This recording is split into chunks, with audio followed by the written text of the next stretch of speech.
Thank you. For me, and I suspect for many of you, this summit has been an emotional experience. We have all come together based on a common desire to end war-zone sexual violence, and we have mapped out every area of action we need to take. There is no doubt, after these 4 days, that we know what to do.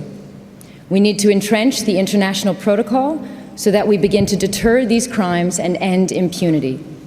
We need to put survivors in the forefront of our efforts, not as victims, but as inspiring and resilient people who can guide us to the right choices and decisions. We need to pull our expertise and close the gaps in our laws and capabilities. I thank everyone who has played a part and shared their wisdom, from presidents to practitioners in the field. But our work is just beginning. The test we now face is whether we can make a difference on the ground. And we need to act urgently. There are thousands of people living in the shadows of sexual violence at this very moment. There are conflicts where rape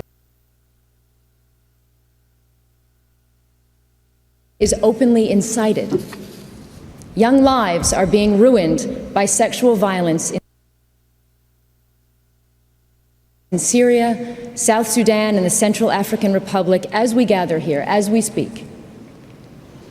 For people in those countries, the actions we have promised cannot come soon enough.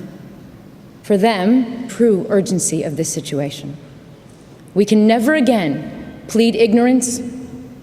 We know what is at stake, and we must work to end impunity in those conflicts now.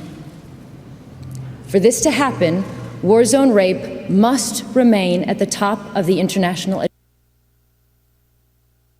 agenda, at the Security Council, in regional bodies, and in the foreign policy of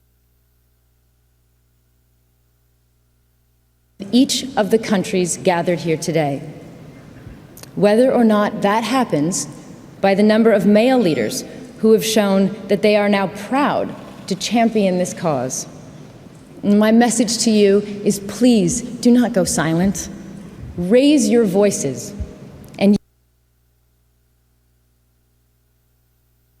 use your influence to inspire the next generation of men to value and honor women.